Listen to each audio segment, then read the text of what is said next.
আজকে রান্না করব সবজি খিচুড়ি।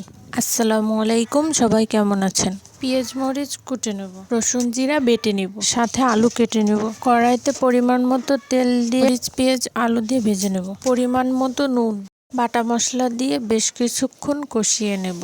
ভালো করে কষানো হয়ে গেলে হলুদ দিয়ে দেব। হলুদ দেওয়ার পর চালগুলো মশলার ভিতর ঢেলে দিতে হবে। চাল মশলা ভালো করে ভেজে নিতে হবে।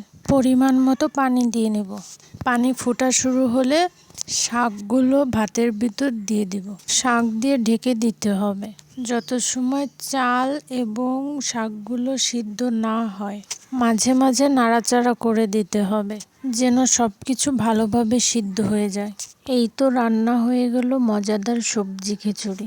অনেক মজা হয়েছিল, আপনারা বাসায় বানিয়ে খেয়ে দেখতে পারেন। আজকের ভিডিওটা এই পর্যন্ত। সবাই ভালো থাকবেন। আল্লাহ হাফেজ।